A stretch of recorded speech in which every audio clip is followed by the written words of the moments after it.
Welcome to the Generation Elevation podcast, a conscious, connected platform for those who are ready to manifest their dream life. I'm your host, Elise Riley, a former PT, now motivational speaker, igniting empowerment and transformation all across the globe. Here at Generation Elevation, we are committed to bringing you the most inspiring guests who will share their stories, wisdom, and advice to help you progress closer to living a life of your own terms.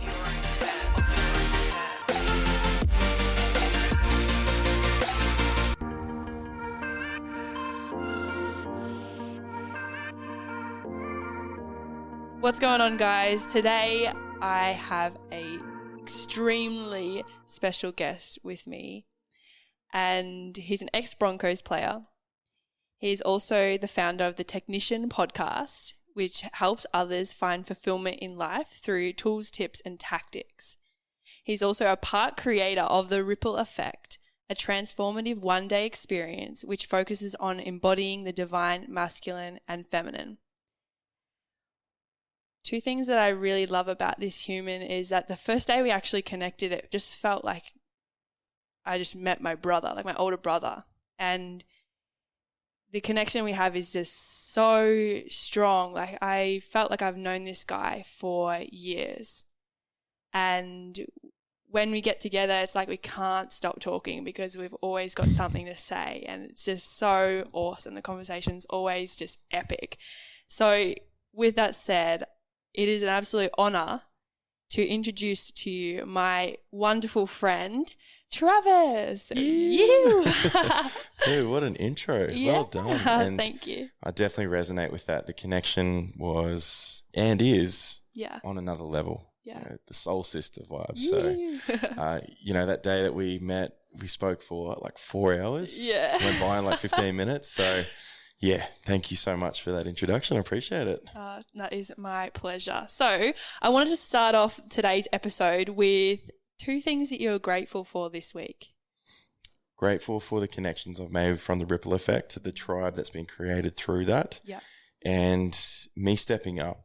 You know, I've really stepped into my power now and accepted that, I'm the technician, but there's a lot of responsibility that comes with that now. Yeah. You know, being a leader, I noticed that at the event especially, is that I have the capability, and it's something that I've been avoiding for so long. Doubting myself, but now my self-worth is so high. I'm like, I can do this. I can lead. Yes. So I'm grateful for those 2 things. Amazing. And what is something that you have learnt this week? That to achieve what you really want to achieve, you need to do the things that you haven't done before, because I've been avoiding the systems and structures of business and really in my flow. So I'm very creative. Yeah. And I understand business, but I've been avoiding those aspects of, actually having daily tasks, actually having set in stone goals financially or whatever it might be. And it's not that I haven't done those things, but I've learned that these are a must. Yeah. So I'm learning a lot about business now. It's been a very cool spiritual awakening in that aspect. Yeah. But I've been avoiding a lot of the basic foundation stuff too. Yeah. And like you said, you want to do the things to achieve your goals, right? What currently are you hoping to achieve? Like, where are you going? I just want to impact as many people as I can. Yeah. So with the podcast and the Technician podcast, obviously I'm wanting to get that to a level where there is a lot of people listening. There's people all around the world listening, right? Mm-hmm. And that's not for my own personal gain. It's just knowing that if there's someone in America that reaches out and is like, hey man, I love your podcast. It's like, holy crap, that Technician Ripple could start in America. And then 1 or 2 people listen, then it gets bigger and bigger. So just growing myself as much as I can, because I know as soon as I grow, everything else grows. So whether that's the ripple effect, my clients, my friends, my family, people I love, people like yourself. Yeah. I've been told multiple times now that my energy and my presence is my gift. And that's not me sitting here and being like, oh, you're lucky to be in my energy or my presence. I just keep getting told, I'm like, I don't know what it is, but being around you makes me feel better. Yeah. So I need to lean into that, or I want to lean into that, which I am. I'm understanding that literally just being within someone's space and just holding that space can potentially change someone for the better. So if I can do that and transmute that through my podcast as well, that'll be huge. Yeah, I definitely think you're already doing that, Trav. Like the impact that you have made through your podcast and also facilitating the ripple effect event, like the ripples are already happening. So big props to you for that. So for today's episode, I would love to have a chat about your story and go into a bit about how you ended up running the podcast, facilitating, creating the ripple effect event, right? And how we met. Because that's a bit of a funny story, hey? And then I guess we can just flow from there. So I'll try to break it down a little bit because I've noticed in recent podcasts my story is very long and there's a lot in it, but I'll keep it fairly streamlined. Yeah, so, give us the good parts. Yeah, so I guess the biggest aspect of my life is the fact that I started playing football when I was 5 years old. So I grew up in a small country town. Normal family, mum and dad, been amazing. 2 little brothers, a little sister. But when I first started, obviously I was just bigger than everyone. Straight off the bat, it was like by the time I was 8, I think I was already like pushing nearly like 6 foot. Yeah, I was gonna say, ridiculous. Guys, like he's probably like 3-4 heads taller than me. Yeah, so now I'm 6'5", like 6'5", I think 130 kilos or something. So I was probably that size when I was like 8. Yeah, but it just got to that point. What the detriment to that was the fact that because I was so much bigger and I didn't know my own strength, this I think was a big catalyst in my in life. I think this was a moment that I'll never forget. I can't remember the exact age, but I know it was young. It was like 8 or 9, and I threw some kid, like a smaller kid, into the ground, tackled him, broke all his teeth out of his mouth. There was blood everywhere, and the reaction was the parents just lost their shit at me. So there's fully grown adults like yelling and swearing at me like, he's too fucking big, get him off the field. This is what we said. And instantly that made me want to play small. Because if I'm big physically, I can't be who I want to be, emotionally, or the way I speak, the way I control I wouldn't know what that is at the time. But I look back and I'm like, yeah, that makes total sense why I was so shy. I don't know if it was just that moment, but I know there was so many moments where everyone called me out for being too big. Yeah. And being a freak and stuff like that. I got bullied for being big. And you think about it, like, how does a big kid get bullied? But when you're a big kid that's shy and like kind and gentle, you can't do shit. You can. And it might come out and you snapping one day and hurting someone, and then you just get picked on more. Because, why'd you do that? Like, you're so mean. And, all those little aspects coming through school. I went from a little small country town school to a giant school on the Sunshine Coast because of my football prowess. Someone saw me, turned 14, they're like, okay, we've got to get this kid to this school. So I go from 300 kids to 2,500. Now, in a country town, you don't have to worry about too much. You're like a big fish in a small pond, especially when you're my size. And you're like the football star and all that other crap, You come to a big school where there's other football stars, there's other personalities, there's other egos, there's all these other things. And, I was having to start worrying about like what shoes I'm wearing, what haircut I have, how I speak, all these, you get picked on if you wear the wrong thing. Like they'd call you like a Wu-Tang if you're wearing something too baggy or something like that. So there's all these new aspects in my life that even that in itself was a lot to deal with.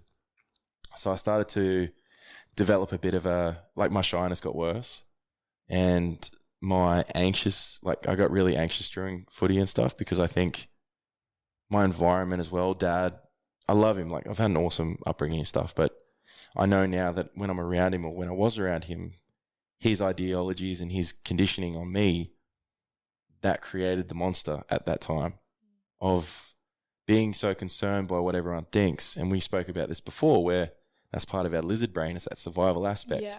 If we're not being like the rest of the tribe, we might get kicked out of the tribe, which then means we're going to die out in the wilderness. Yeah. So I know for a lot of kids, especially in school and stuff, that's a massive aspect. If you're not like everyone else, how are you supposed to survive? And I know that played on my mind a lot. And as we moved forward, I kept playing footy. I was like obviously doing quite well because I was so big and obviously had a bit of talent too. The Broncos sort of saw that and were like, okay, let's bring this kid in. So it was a big transition. As I said, small country town kid, getting recognised, and there was a very big trajectory going. Now I'm training down at like Brisbane a couple of times a week with like all future NRL superstars. I'm talking like guys that are now still in the NRL doing very well and have played for their country and everything. And they were my teammates. So I'm sitting there questioning myself. I'm like, I'm not a footy boy. I can't play football. I don't love football. Like all these things. And I didn't know how to word that. Because imagine if this thing that had been my whole life and all of a sudden I go, I don't want to do this. That's exactly what happened. So I got offered a contract to go down to the Broncos when I finished school. And all this turmoil and all these feelings of constant anxiety and pressure and do I love football? All these injuries. I was always injured. And now that I understand the universe, I think that was its way of saying, mate, this isn't your thing. Get out of there. So to be forced, or not forced, like to be coerced into this space where I truly never loved it, but to still make that level without loving something still blows my mind. You know, to make the NRL, for anyone that doesn't really know, it's fucking hard. Yeah. It is very hard. And for me to even have that opportunity and turn it down, I'm sure there's people that are listening like, you're an idiot. And yeah, maybe I was, but, you know, I'll speak into it. But to fast forward a little bit, I wrote a letter to myself when I was 17. I wrote it at Espen's event recently. And I was like, man, I'm so glad you made that decision, because everything that's happened from then till now, it's created the man I am today. And I wouldn't be the kind, the caring, the nurturing human I am if I hadn't experienced all that. So that decision, although at the time it would have been like, this isn't great. Everyone's going to judge me. And sure, maybe I could have tried it and just see how it goes. But that ultimately shaped me to the person I am today. And I think I'm very grateful for that. But yeah, Trav at the time definitely didn't feel like that. That's for sure. So it took me into this world of, I get to be an NRL superstar. Jokes, you're working at your local IGA now. So you can imagine you're seeing all your friends going to uni, becoming tradies, all these things. And it's like, I just work at my local IGA. I'm nothing. I'm a piece of shit. And I'm not sitting here saying there's anything wrong with what job you do. It's what you attach to it, the feeling you attach to it. How you're speaking to yourself. Oh, man, it's horrible. You know, and that led to other jobs, just trying other jobs that I hated, thinking I'd find a job for the money, tried to go back into football again at like 20 with my girlfriend at the time, who was really getting me out of my comfort zone, which helped heaps. You know, if it wasn't for Gracie, I would have never left home. I would have never explored and tried new things. So she forced me and supported me through all that. Tried to get back into football, another severe injury. Had some time off, tried to get back into football again, another severe injury. Something was trying to tell me, it's like, dude, stop it. And all these jobs I kept trying, like, they just weren't for me. And I was always in my mind like, I'm not good at this, I'm shit. People will talk down to me. I'd always have one guy at work call me out. I've always had it in my life somewhere. I go, it'll be a guy that's shorter or something, or doesn't like the way I talk or the look, whatever it might be. There's always an insecurity or an ego that I mirror for someone. Yeah. And I actually just feel sorry for them. You know, anyone that's ever had hate towards me, that I've never done anything to them, and it's literally just that I'm bringing something out in them when they look at me, then I just feel sorry for you. Like I apologize, and I just want you to be loved and feel loved, because I know everyone's just doing what they can with what they know. Yeah. So yeah, there was some assholes at work and stuff, but I know that wasn't them. It was just potentially their conditioned beliefs from the environment they were in, whether it was work or home or, you know, whatever. Yeah. But yeah, there was always a tough time. So that led to me working one job where I just had a really bad week. And it was a culmination, obviously, of years and years of just self-worth, like hating myself. What did I do? I turned down a Broncos contract. I'm a piece of shit. You know, like the typical like self-talk of that type of person. So yeah, this job was just tough, and I thought it was the job that was going to change my life because it was like good money and stuff. And sure enough, yeah, after a few weeks of it, one day I was driving home and something snapped, and I just thought, fuck this isn't life. And I was going to take my car into a tree. And it was very close. Like it literally, I took it off the road. I was off the road, like skid a little bit. And then at the last second, something clicked, brought it back on the road, broke down crying, and got home, told Gracie about it. And yeah, it's sort of, I think that was a massive, massive part of making change.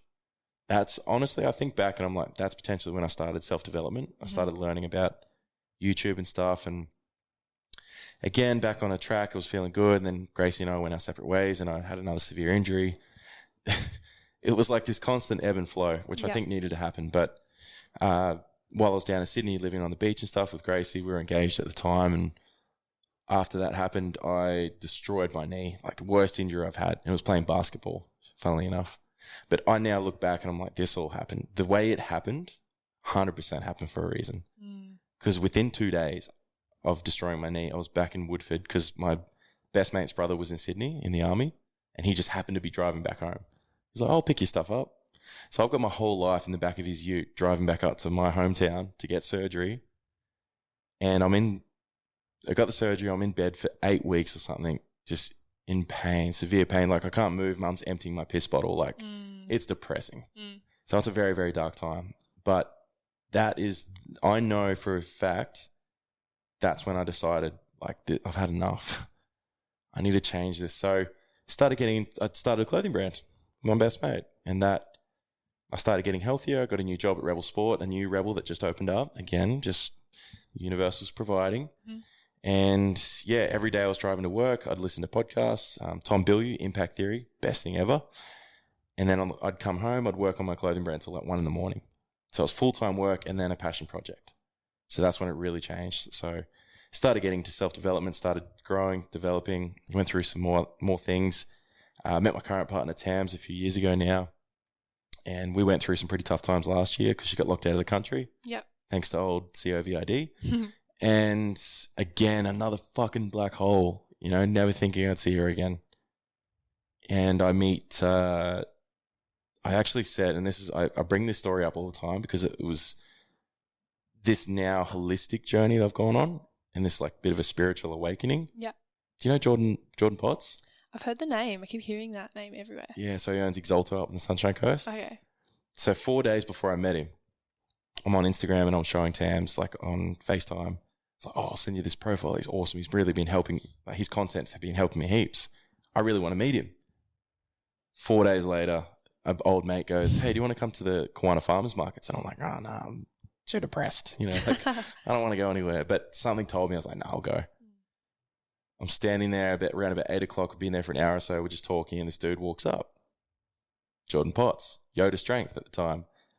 And he was just having a chat and we connected. Like it was similar to what we had. Yeah. And he goes, oh, do you want to come to my house for ice baths and breath work? Oh. And he mentioned Wim Hof and I was like, who the fuck is this? What do you mean? Legit, yeah. Yeah. And I rock up and I'm doing like, he throws me some juggling balls. He's like, here you go. Like me and my mate, like was both juggling straight away. And then he takes us out the back and takes us through 3 stages of Wim Hof breathing and ice baths. And I was like, damn, what is this? And that honestly is where it all started. I was like, okay, I want to help people.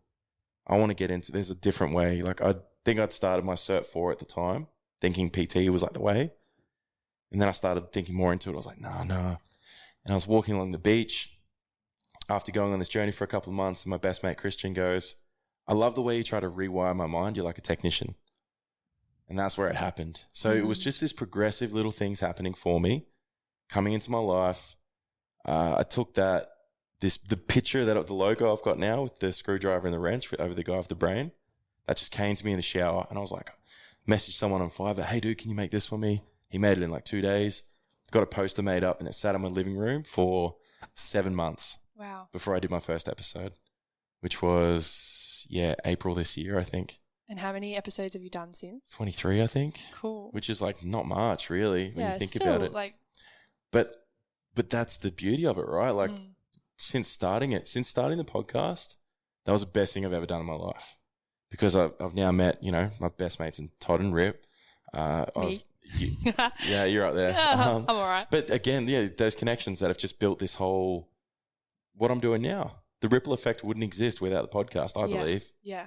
Without meeting and reaching out to Todd and saying, hey man, do you want to come on my podcast? Or let's go to Espen's event and then we'll do a podcast about it. Yeah. Which became one of the best podcasts we've done and helped so many people. And it's just this, to think of that polarity of where I was when I was 17, finished school, to now at 31, nearly 32 in a few months.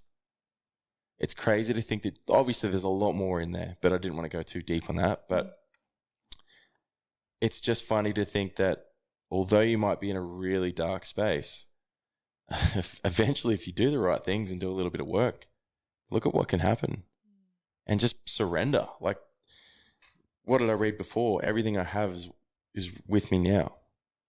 Everything I need is within me, right?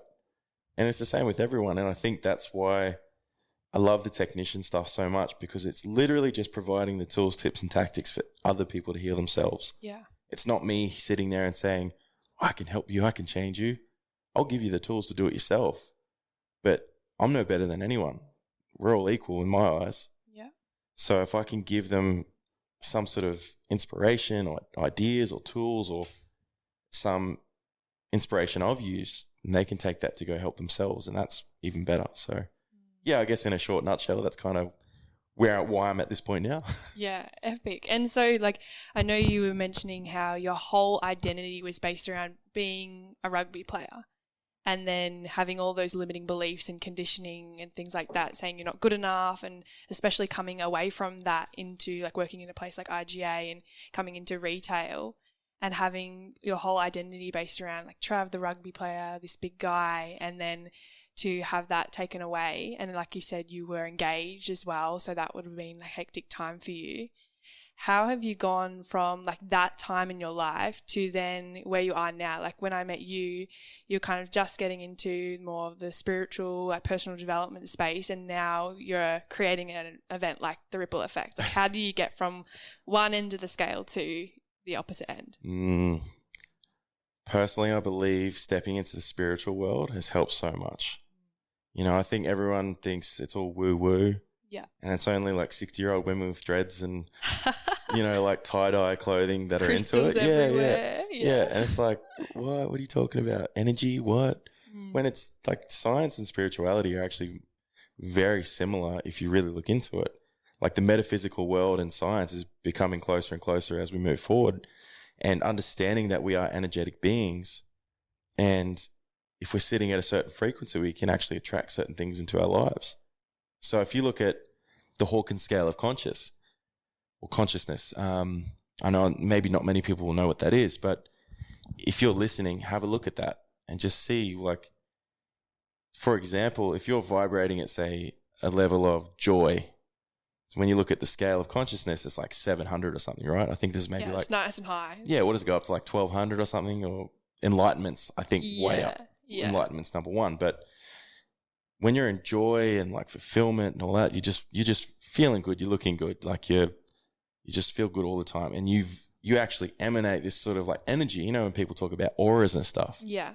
I can see that on people. Yeah. When you walk into a room, you're like, this is a good vibe. That's actually you feeling the energy. Of course. You know, when you're around a friend that's always like down and depressed and a negatron, I shouldn't put those two things together because they're two different things. Like when they're depressed and like they're trying to get help and stuff, like that's different to someone who's just always negative all the time and just a bad mood, a bad vibe, shit vibe. However, when you are feeling like those sorts of emotions, you are going to be vibrating at a low frequency as well. Yeah, so, exactly. Yeah. So, you know, when you're around that, you feel like that brings you down, right? 100%, yeah. And when they're in that space, it's that shame and the guilt. So when you're living in that sort of space, you're down at like, I think it's like 50 or something like that.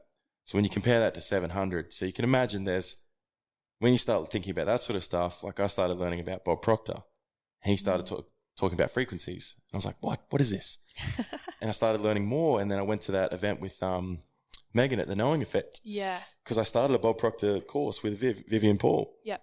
And I started thinking, what is all this? What's manifestation?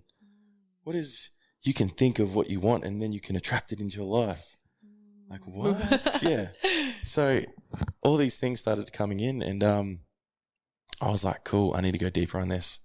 So I did. And I started learning from people that were in the spiritual space with, as I said, energy and chakras and all these other things. And I swear that's what's taken me to another level. Yes, I was doing personal development with like goals and mindsetting, achieving stuff. But I think what's really set me apart is understanding that other side of things, the metaphysical world. Yeah. And you mentioned being in retail. I think that's where my purpose started, though. Because when you notice your purpose, you feel good when you're doing the things you're doing. So I felt really good if I helped someone But I was never a salesman. When I say I helped someone, they walked out of there crying because they were like, this dude listened to me. He actually gave a shit. Yeah, like you said before that you were the best customer service award a couple of times. Yeah, in the whole company, like in Australia. And I got that and I was like, but I was never really customer service. I just gave a shit about people. Yeah. It was more, you're not coming in to buy shoes from me. You're going to tell me your deepest, darkest secrets and cry in front of me, and then I'll sell you some shoes. Yeah. But actually like care what they needed and what they wanted. So I guess when I started to feel that feeling of helping people and that release of like oxytocin and that connection with other human beings and how good that felt, without knowing what that was at the time, I was like, fuck, I love this. I love helping. I did that for 5 years, you know, and then I started to learn about other things and I was like, well, maybe I can do this to another level. And I actually met a good mate of mine, Jakey Habick, where I just decided that another level of development was lose some weight, get fit, count my macros. And I did like a 10-month and I lost like 22 kilos or something. And the feeling of that was incredible. But the best feeling was that I wanted other people to feel what I just felt through personal development, through helping someone, through losing weight. And that's where it all sort of came into it. But that's just now expanded to now let's heal their masculine wounds and their feminine wounds and like inner child stuff and trauma and all these other things, which I think it's progressively just stemmed from what I did at Rebel. So now it's just expanding more and more. Well, yeah, it's probably what you were doing at Rebel and now it's just got a label on it. Exactly. Yeah. It's called something now. You know what? That is exactly what it is. Because everyone was always like, you should do this for a living. And I'm like, but I am doing it for a living. Yeah, but something else. Like, oh, okay. So I guess eventually back then I was technically manifesting this life without even realizing. Yeah.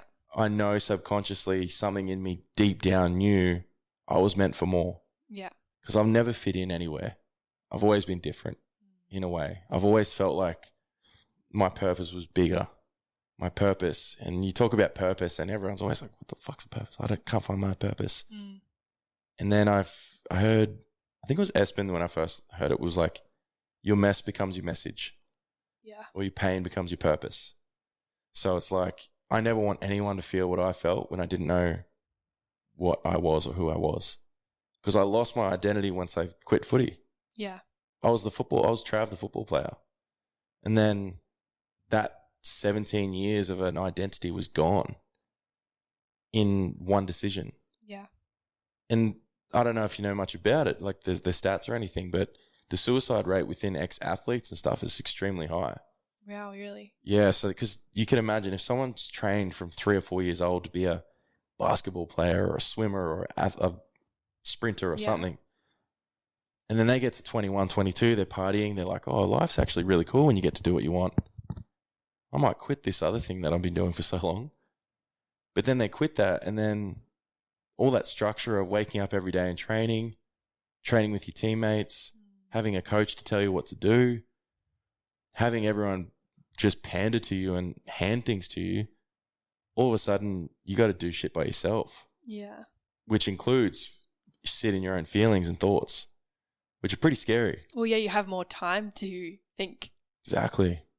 So imagine this person that hasn't had to face themselves for so long because they haven't had time or the presence. All of a sudden they're faced with all these thoughts that are coming from your gut. And it's like, where the fuck did this come from? What is this? I didn't even think about what my real purpose is. But now it's coming to me now. Oh, no, this is too much. And then that's where a lot of the depression and the suicide comes from. Because, man, life's hard.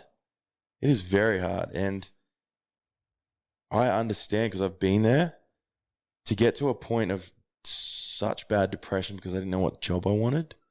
Obviously, it was much bigger. Like it was like purpose and passion and all those other things. Yeah.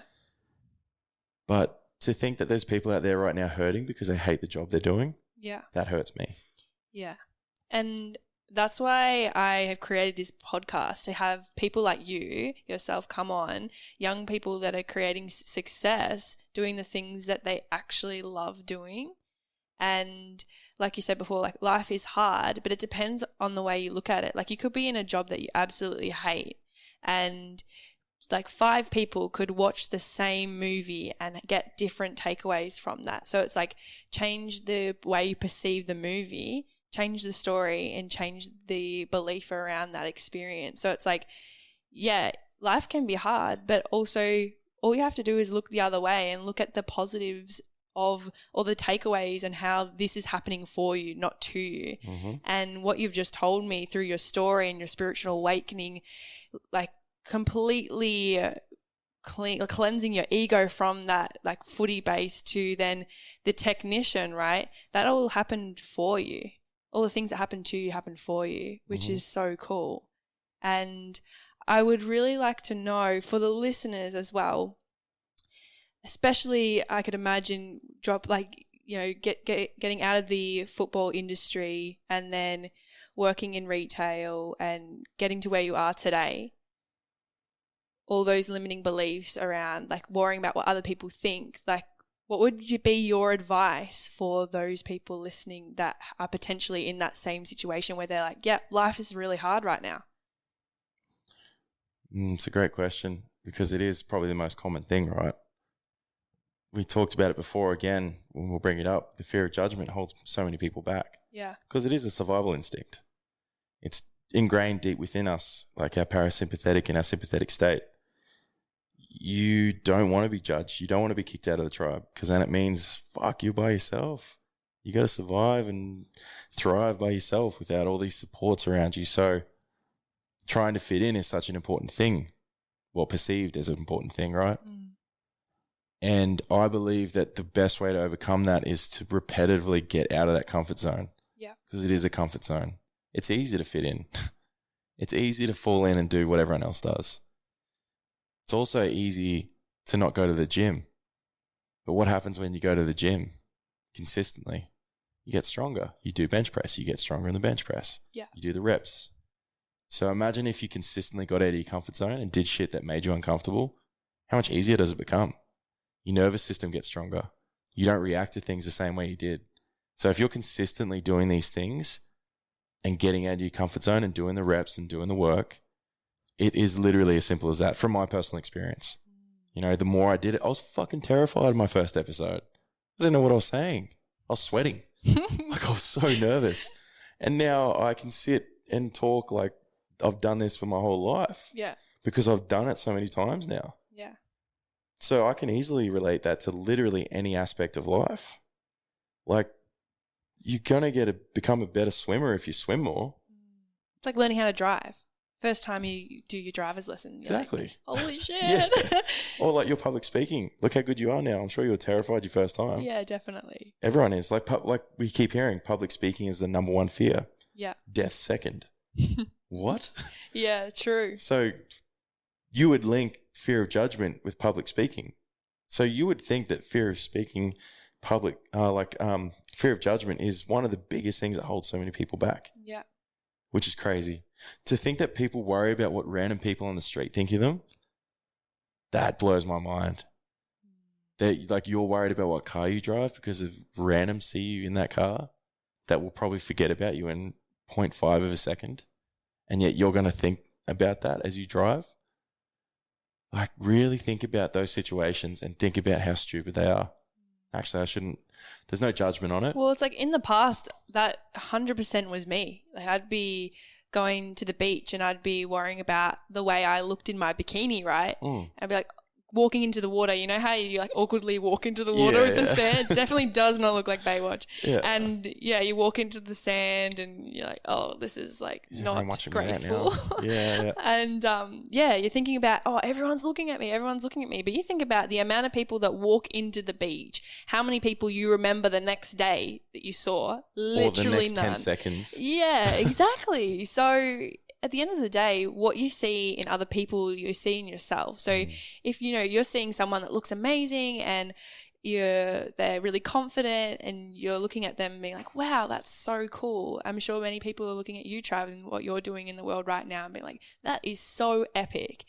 That's actually within you. That's within yourself. So the listeners, like I'm talking to you guys right now, that what you see in Trav, what you see in myself, that is also within you. Mm-hmm. And so if you've got someone in your life right now where life potentially could be getting hard and someone's maybe in your ear about like putting you down, things like that, where else in your life are you putting you down? Because you only see in your external reality what is in your own awareness of yourself. It's a great point. And that's actually a great segue into a topic I really wanted to bring up, which is, I'm sure you felt it. When you get into a space where you're doing what you want to do, right? You're in the social platform, you're being seen, you start to get judgments from, and you don't care anymore about this calling out, whatever. Oh, it depends. Depends. Well, exactly. So you get to a point though where people become nasty. And they start saying shit like, oh, you're just in it for the money, or you're not like this, this, and this. And you start to get these actual proper like attacks or non-support from family and friends. Usually your biggest supporters are people you don't even know, because they hate seeing that you are from where they're from and you're doing these things, you're living this life that you want to live. And like you just said, it's just mirroring that within them. Yeah. So they lash out, or even worse, they just don't even give you any support. Yeah, and it's the same thing again. Like if you have haters and people that are on your back and judging you or questioning what you are doing, it's like, where else are you questioning yourself? Mm-hmm. And for me, that was something that I actually want to talk about with you, is going down like the woo-woo path. So we'll do that in a sec. But when I started talking about my gifts and abilities, that I was so scared of judgment. So I never actually spoke my truth and never showed up. And when I did that, I was actually doing a disservice to my listeners, my followers, because when you aren't sharing your message and being who you are, your true authentic self, then like the people that actually have your back, they can't see you. They can't hear you. So if you've got a message to share, if you're listening, you've got something that you've been wanting to do for ages, but you've been putting it off because you're scared of what other people think, like you're actually doing a disservice to other people that you're wanting to help, because they're looking for you. They're looking for you to stand up and be in your power. And as soon as I did that and stopped actually judging myself for the abilities and maybe woo-woo stuff and didn't care what anyone else thought of that anymore, and when I actually was like, you know what, I'm going to start sharing my stories on my story, then I actually had no haters and I had a lot of support, and that came as a surprise for me at the start. And then I was like, you know what? I'm actually just not judging myself anymore. So of course I don't have any haters, because I'm not judging and I'm completely accepting of that part of myself.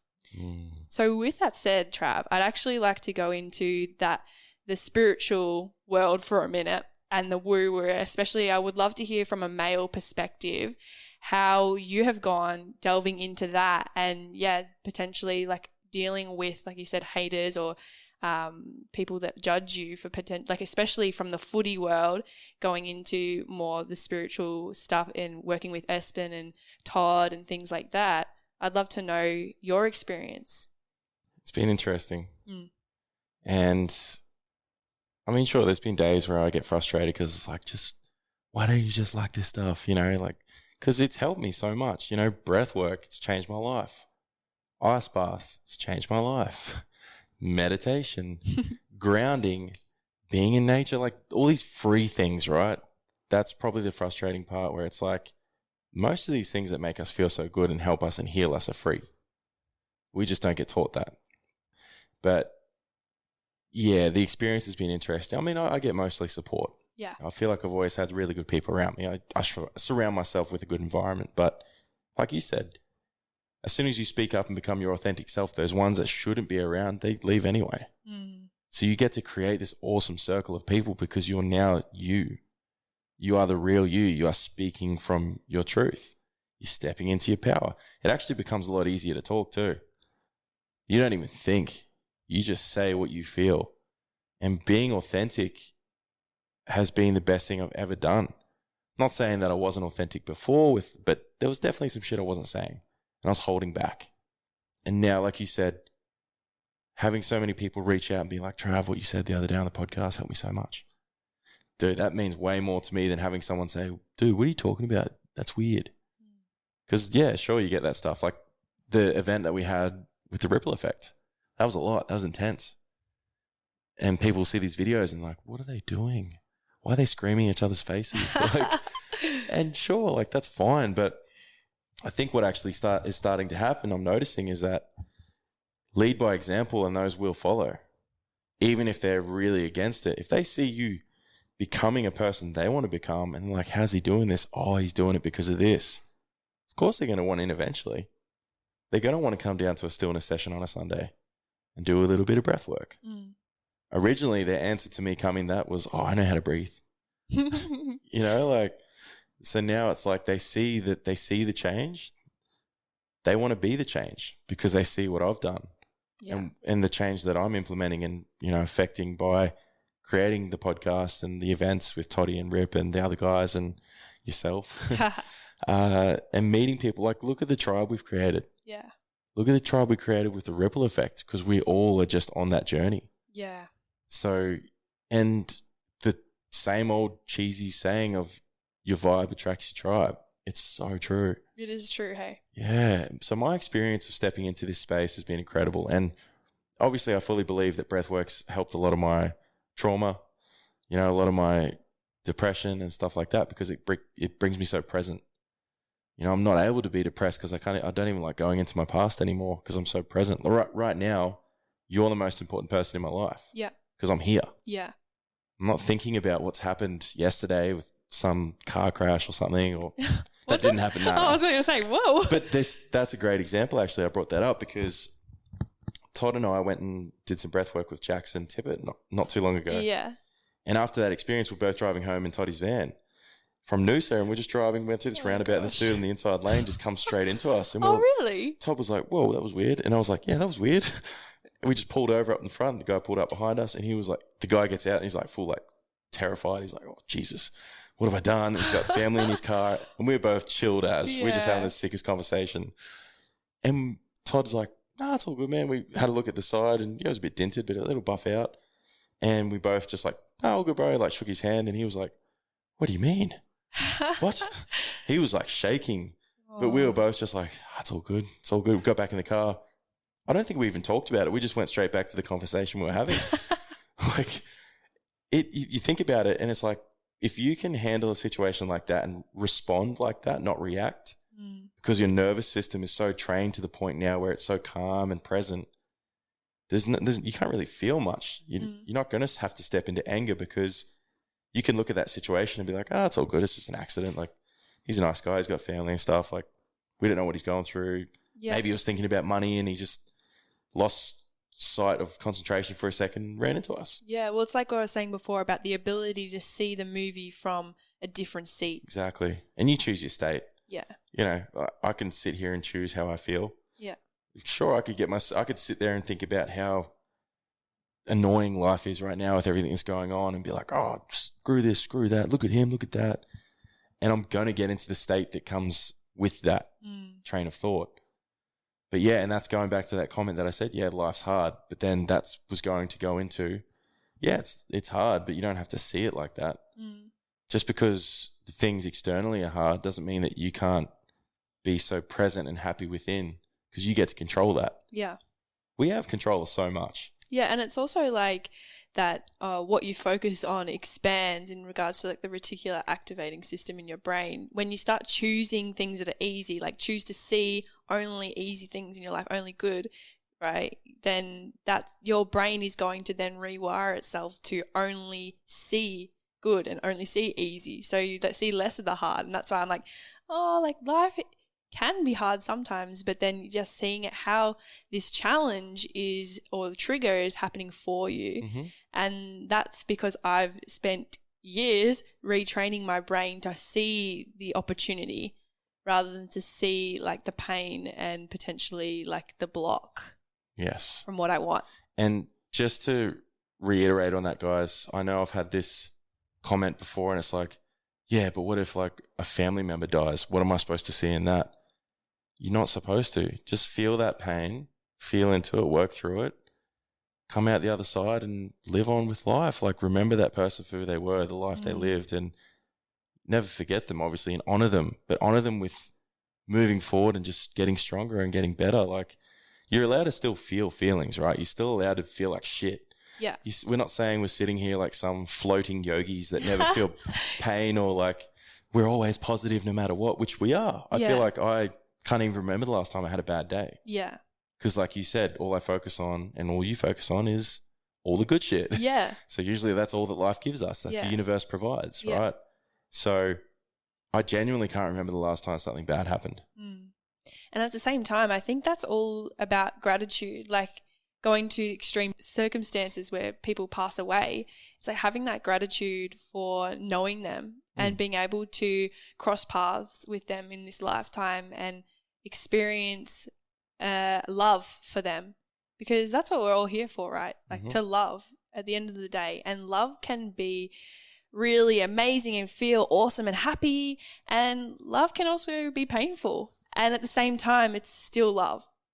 And that is, I guess, what we're trying to get across through this, is that having gratitude for every single moment, because at the end of the day, like obviously listening to Trav's story right now, is that everything happens to you for a reason. Yeah, there's some horrible stuff, sure. Yeah. But look at where I am now. Yeah, and so looking at where you are now and looking back in hindsight at the beauty of all those painful, challenging times for you, because that was the making of your story. And without darkness, there's no light. Yeah. There's always a yin and yang. Yeah. That's what makes life so beautiful. Yeah. Again, that same old cheesy saying, it's like, without the rain, you can't appreciate the sun. Like, but it's so true, right? Like, if I'd gone through a life, not lived and not experienced all these pains and, I mean, yeah, some very, very dark times, I wouldn't appreciate what I've got now as much as I do. And you think about, like, whoever's listening right now, and even try for yourself, have you ever gone out on a rainy day where it's like pouring rain, you're like, oh, this is so cool? 100%. I do it all the time now. Yeah. I love it. Right? So it's like, even when it's your like darkest, rainiest days, there's always still beauty in that. Mm-hmm. And then you have people that complain when it's like a blue skies, 30 degrees, oh, it's way too hot. So there's always complaining, hey? Yeah. So it's just your choice on whether, like, what you choose to see. Yep. And choose to feel. And I think at the end of the day, it all comes down to that gratitude and love. I like the love aspect, because that's something I learned recently from Darren Manser. That was probably my best episode. Personally, that got the most feedback besides Toddy's. Cool. It was incredible. Like, his one little saying that was from Wayne Dyer, where it was like, anger knocked at the door, love answered, and no one was there. If you lead with love in most situations, you usually can't lose. But there is a polarity to that too. And what I've recently stepped into, it's like, be loving, lead with love, but also have that warrior that can come out when it needs to. Love for self. Yeah. Because when you love yourself, then that's obviously mirrored externally. And people can feel that. Yeah. When you love yourself, you also have that warrior that protects you and stands ground. Also, people won't fuck with you when they can feel that. Yeah, 100%. You know, if you're, and that could be anyone of any size. Yeah. And this is what we were showing the women at the event. Yeah. You know, you can literally just protect yourself with your energy. These men that have these sinister thoughts or whatever, if you can show and stand in your power, they're not even going to look at you a second time. Yeah. Because they're like, oh, well, she looks scary. She's it was powerful. Pretty impressive, guys. It was a very potent event. Dude, it was powerful. I think that activity for me was probably what really hit me the hardest. Really? When I heard those sounds, that sent shivers down my spine, hey? Yeah. Because that was like that to me was like an awakening within that energy. And I could be like, man, imagine if they then, all these women, these 50 women that came, they go and tell another 50 women, all their friends, and then that ripple effect that we've literally created, and the community that has come from that. That's one event, right? Yeah. So imagine as we move forward, which so grateful to have you part of it, which is amazing. Yeah. It's to think that all that, just that love that's now been culminated with that too. Look at the community they've built by themselves on Telegram. Yeah, true. It's just them talking within themselves. I'm pretty sure like they're catching up or something for Christmas. Yeah, they've created a Christmas party this Sunday, like, which I'll get down to. I think Rip's coming as well. Epic. And it's so cool to see that a whole community has come out in an event. Yeah. And then there's just going to be more and more and more. Yeah, 100% there will be. Yeah, it's exciting. Yeah. I've had people even back in my hometown from Melbourne be like, when are you doing the next event? Are you going to come to Melbourne? So that's exciting as well. I mean, at some point, I'm sure it'll go Australia-wide. Yeah, definitely. The impact of that day, I have no doubt that it would, because, yeah, just the feedback that we were getting about changing people's lives, like, whoa. Were you on the Zoom call? Yeah. Yeah. When that lady shared that we saved her from killing herself. Yeah. That was like, whew. Wow. Everyone felt that. Yeah. And then even just seeing Merv's footage that he put together of the event, I literally seeing myself do my magic in the breath work, I had like shivers down my spine, like soul bumps, just seeing myself really doing your work. Yeah, embodying all of me. And I was like, whoa. It was cool to watch. I think that's literally the only words that I've been saying after the event is just whoa. Yeah. Whoa. Whoa. And I can resonate with that. That day when we were sitting there in front of everyone after the breath work and Dave was talking off the side. Yeah. I was just like, what? What was that? I don't have any words. Where are we? Yeah, what? And I mean, yeah, we got to drop into a few of the activities, a few of us men, but just to see that and feel that, even just to watch everyone step into it and really surrender, that was cool. Like they just went all out. They weren't concerned by what everyone thought, because we created a really safe container for everyone to just be like, well, I can yell like a complete psycho if I want and not be judged. Yeah. Because they needed that. Yeah. That release was so important. You were the permission piece, I think, for a lot of guys that day, especially in the masculine container. Yeah, I went a bit off, didn't I? Yeah, we were supposed to film a podcast the next day after the Ripple Effect event. And then Trav messages me the next morning. He's like, I can't speak. It was so funny. Trying so hard to talk to, but it just would not come out. I've never had that before. No, we're here now. It's exactly. And what's 2 weeks later? Yeah. Couldn't have been a bit more perfect day for it too. Yeah, legit. We're at my house right now, guys, and we're just got blue skies, like 30 degrees, looking at the water. On the canal. Yeah.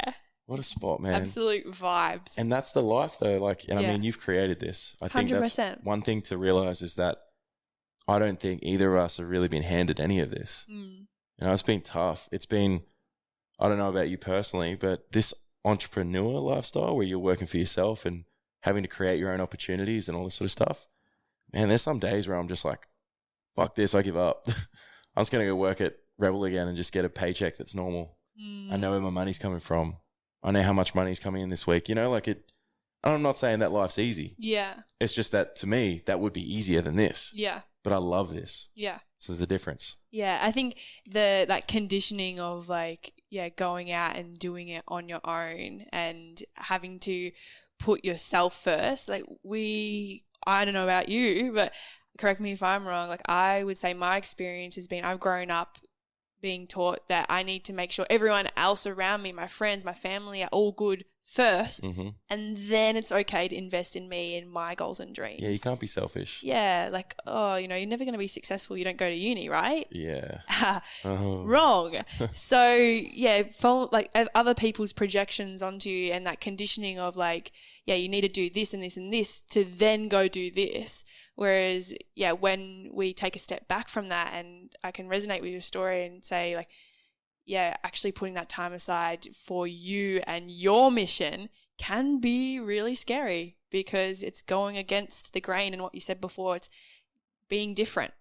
And that part of our brain through evolution is still there that believes being outside of the tribe is a matter of life or death. And it's on you. You don't have anyone else to blame when you're doing it for yourself. 100%. Yeah. You can't be like, oh, the boss told me to do this. Yeah. It's like, you told you to do this. You didn't wake up at 6 o'clock and take that client. You didn't show up to that podcast because you made an excuse. Whatever it might have been, it's like, it's on you.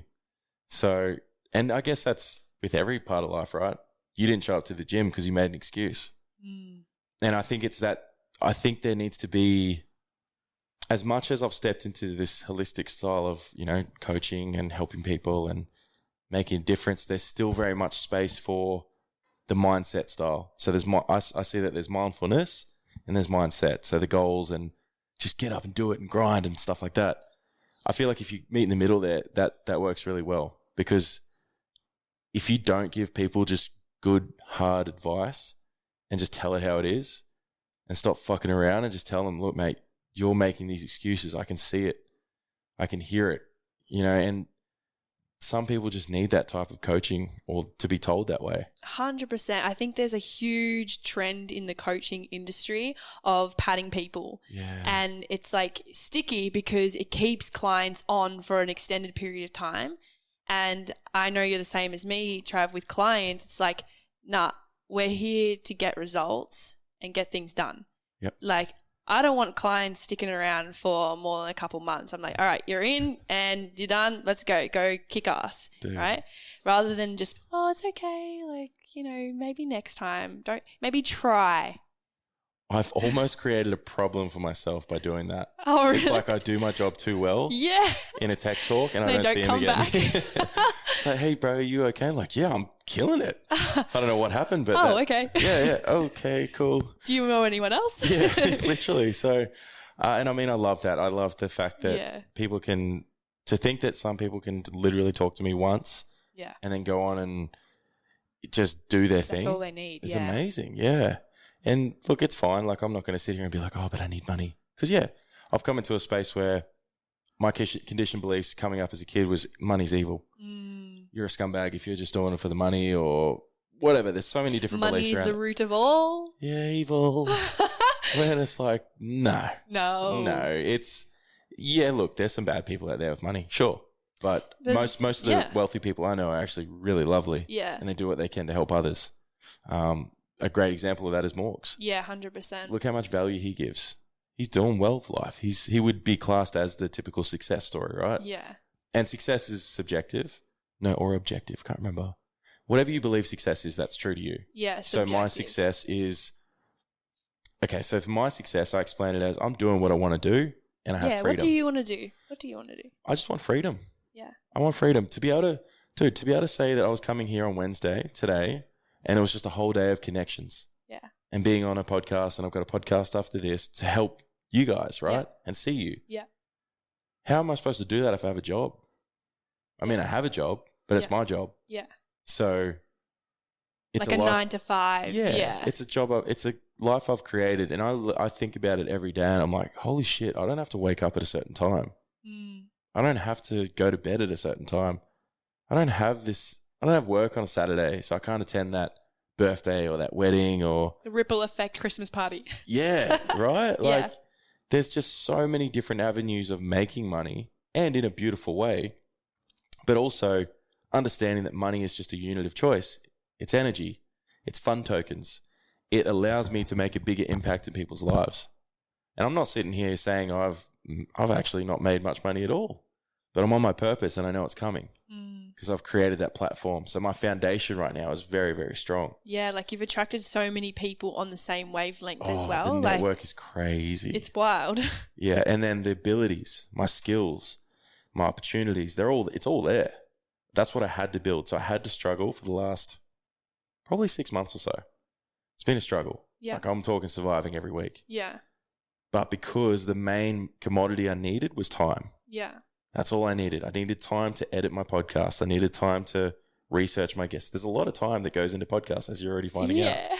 So marketing, like all these things, and you're learning it for yourself. So now that I have all this, and I mean, I'm still learning. I've got a long way to go, but I can already feel it's shifting now. And at the same time, I think though, like potentially your mindset and your energy, your frequency at the start of creating your podcast versus now is completely different. Very different, yeah. So what I'm trying to reiterate, the point here is that like when you start to clear away those limiting beliefs and work on yourself, invest time, energy, money into you, like between there now and then you did Espen's event, you've done Morgan's event, money. You've done the Ripple Effect. Yeah, you've been spending money on you though, your growth. Yep. And so now you're at a point where you won't have to struggle to get what you want and live your mission because things will just happen a lot faster.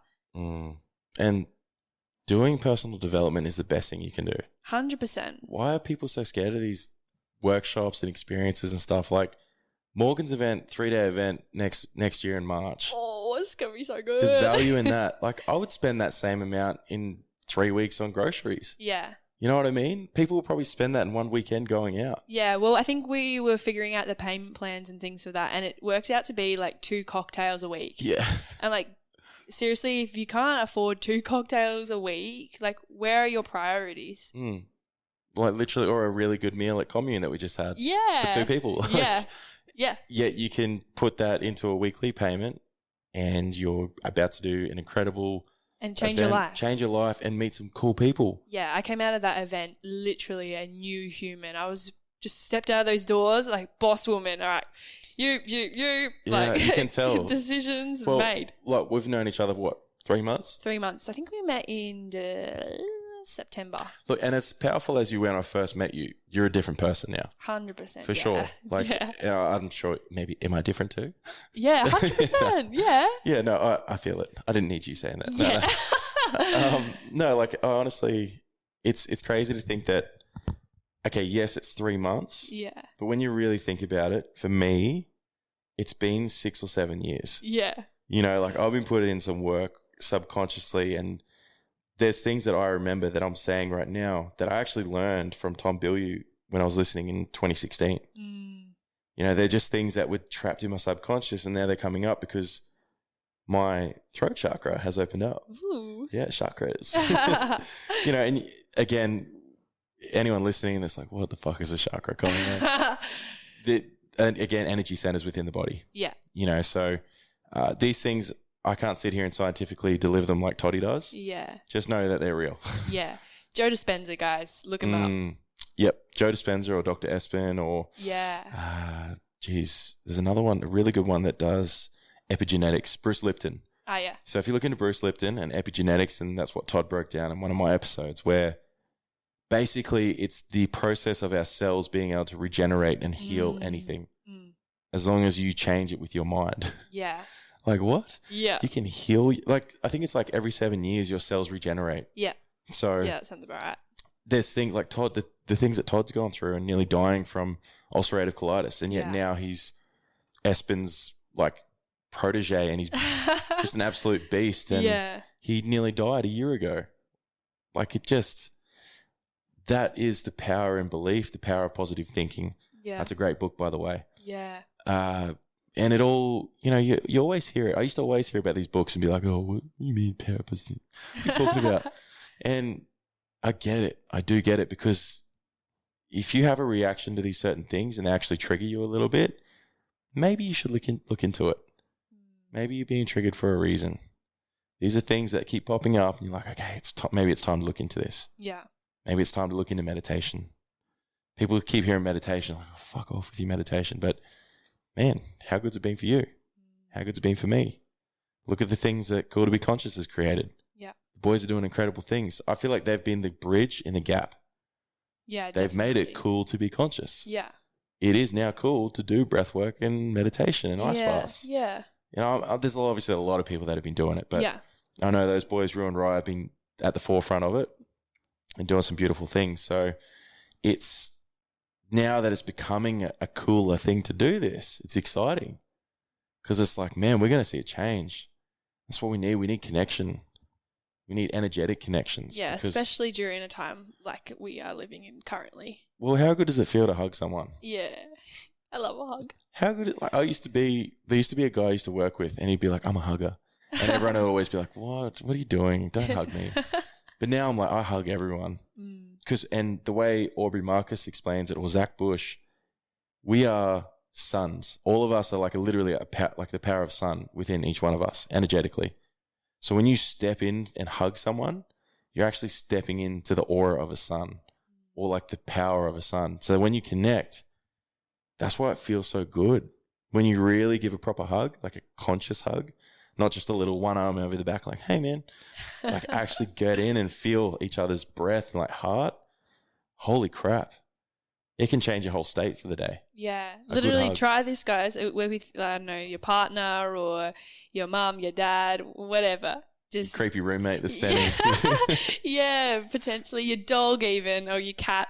Just give them just a hug for a couple seconds and see how it feels. Try a hug for a couple of minutes. Oof. Holy. Oof. That triggered something in me. I'm like, yeah, maybe I should give that a crack then, hey. Have you not done like the really long ones? Oh, yeah, I have. It just depends who, I think. Well, context is a good thing too. Yeah.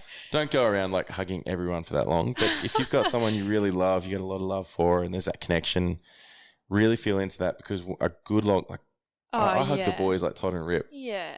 Not 2 minutes, but maybe like 20, 30 seconds. Yeah, I was going to say like 5 minutes. That's a long time. That's where my brain went. Yeah. Yeah, 100%. Like holding someone just, energetically. Even I found that with, like so if I give you a hug, I'll be able to hold it for a minute. And that's something that I really like stepped into when I moved from Melbourne to Queensland and doing the breath work on the beach and meeting Jacob. And he would welcome me to the breathwork events, and he would just give me this really long hug, and I'd be like, get me out of here. What is this thing that people do here in Queensland? This is so strange. And then I just started embodying that, and it's really beautiful to be able to connect, like you said, in that way. And then like eye gazing and stuff. And I mean, that triggered the shit out of me when I first did it. Yeah. They made me stare into another guy's eyes for 2 minutes. What? But like, and then his face started shifting, and like, we became like best mates literally directly after it. What's like in an eye gaze? What's like the weirdest thing that you've seen? It was like a demon. Whoa. Yeah, his face for a second, I thought it was an old person, like an old man or something. But then this evil sort of face came through. So that was creepy. Yeah, that was. It's not ideal. Yeah, so I don't know whether that's a good or a bad thing, but again, that's what because my mind is so creative. I watch so many horror movies and games and stuff. Potentially that's what my mind created within that space. But it was a really cool experience, because you do have a different connection. Like we did some of that at the event, and I did it with a good friend of mine, and she had a lot coming through. Yeah, it she really was just allows you losing her to mind, see crying. the other person. Hey, like you see them. But you know what's funny? She said actually when she looked at my left eye, she felt really safe. When she looked at my right eye, she just started crying. Wow. So I can't remember what she said and what the difference is there, because I know there's something there, but I can't really articulate that. But just these connection things. It's just, imagine if we were doing breath work and stuff at school. I know. And like, actually like eye gazing with your friends and your mates at school, and being able to just, like I said before and keep referring to, seeing that different sides of the story. Like potentially, I don't know, back in high school, there was so much judgment, as I found. And imagine learning the ability to see different perspectives on people and others around you and yourself and situations, and how that would impact things like bullying and help the next generation elevate. 100%. Shameless plug. No, go into that. Yeah. Because what is your big dreams and goals with this whole thing as well? Yeah. So I guess for me, when I was younger, I had some really epic dreams and goals. I do now, but in the past, I would be like, oh, that dream and goal's pretty big, and I'm really young, so like, what makes me think that I'm going to actually do that? And I think I had a couple of times where I'd tell people what I was going to do with my life, and they'd just kind of laugh, because it was like, oh, that's never going to happen. So I was like, oh, I don't even know what it was. I wanted to be an author, an illustrator, which will definitely happen one day. Yeah, definitely. And I just always knew I was going to speak in front of thousands and thousands of people. And I have this vision. I think I've spoken about this on my Instagram before. This vision of me getting like crowd surfing onto this stage with Justin Timberland's like, is it land or lake or what? Justin Timberlake? Timberlake, yeah. His Sexy Back song playing.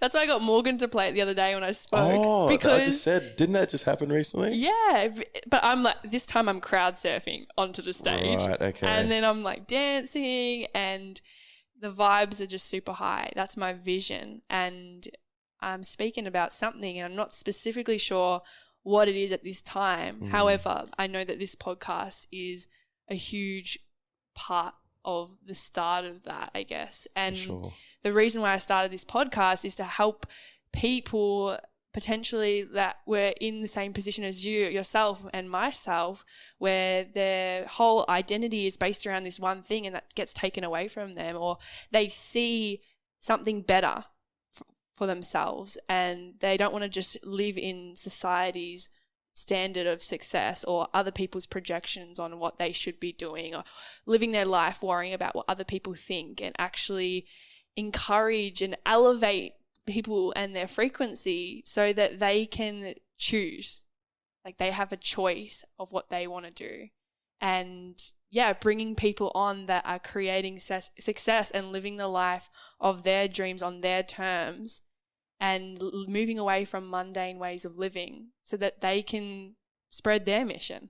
That's honestly what I want for this podcast, is just to be an abundance platform where, you know, I help create abundance through my audience and through myself, my own business, but then also creating abundance through other businesses, like, you know, the technician to come on and share your story so that my audience can have access to you and your mission, because I believe everyone that comes on and all the people that I attract in my life at the moment are kind of all on that same wavelength, which is really cool. So that's... That was amazing. Oh, thank you. That was a great pitch. Yeah. You know what though? You know, we talked about something beforehand that this is about to capitalize perfectly segue-wise. So, guys, we have something actually on the Roadcaster ready for you to listen to, so let's play it. We get what we're looking for. We filter out everything else in our life. You're going to get what you're looking for even if it doesn't even exist, even if it's not even there. If you're looking for negatives, if you're looking for setbacks, if you're looking to be looked over, you will find it even though it's not supposed to be there. But if you're looking for victory, for winning, for recruits, for people to change your life, for magic moments, you will find them if you're looking for them. I promise you that's true in life. Boom. Oh, wow. That is wild. Literally, Trav has brought his equipment in today and I'm so grateful for that. And he's got all these buttons. I'm like, what does this one do? He's like, well, we'll play it later. Yeah, and that I was like, man, it just intuitively came to me. I was like, that is the perfect way. Time for the button. And that, I mean, your biggest thing we've been talking about is obviously what you focus on, you know, with your state and everything, what you want. So I think that's a great way to like bring that in. And your mission is so beautiful. And like, I was more than happy to come on here and share what I can. And I'm the same. I believe that there's no competition. If we all collectively do this, and even if it's like, I want to see as many podcasts as I can pop up. Yeah.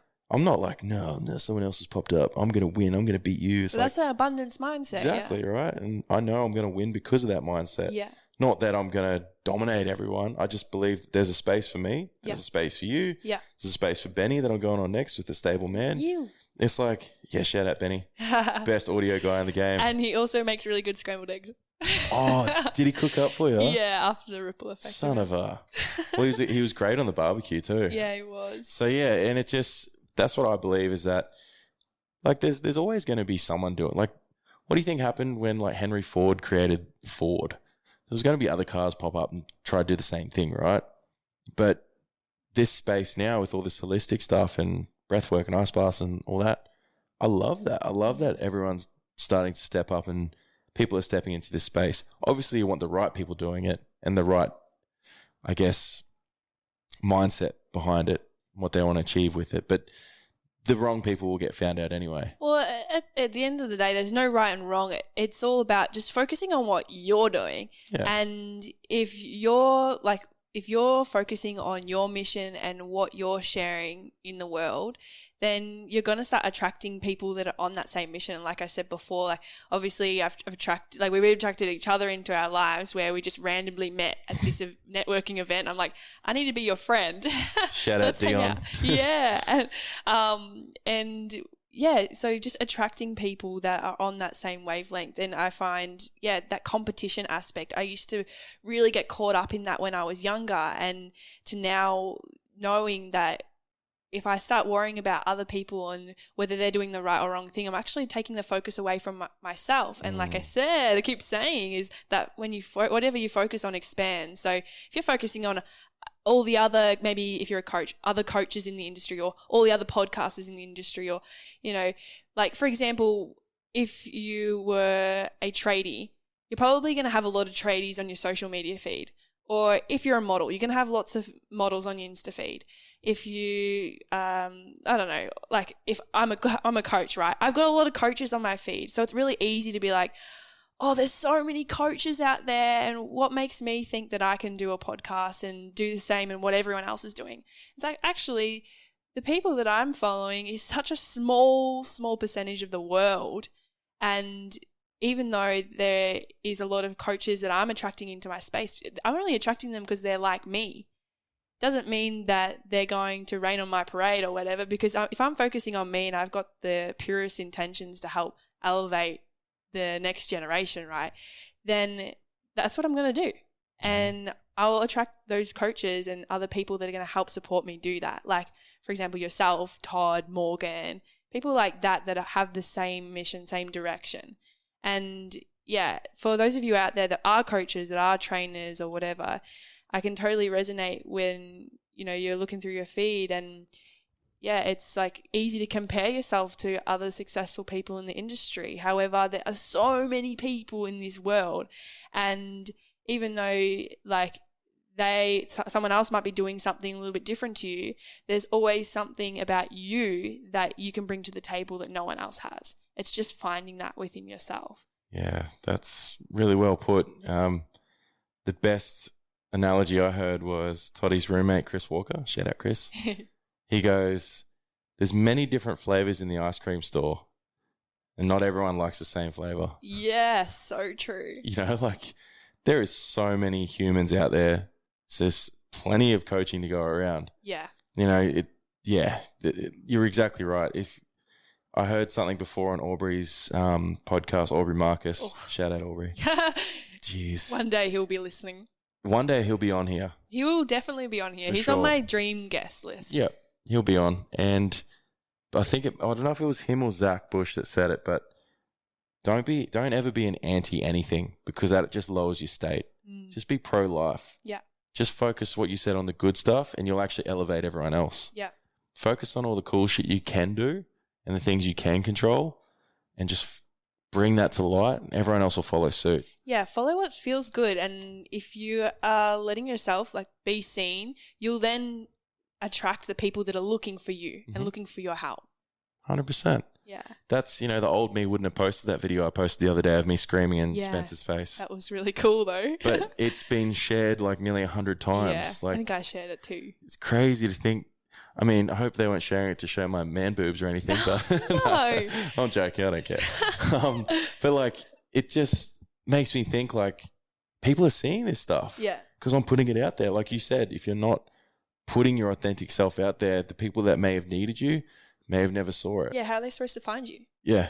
And if you're not showing up. That one video of me screaming may have given someone permission to be like, which actually it did.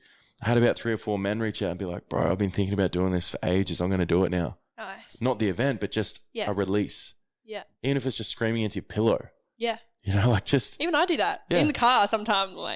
I could see. She's sweet.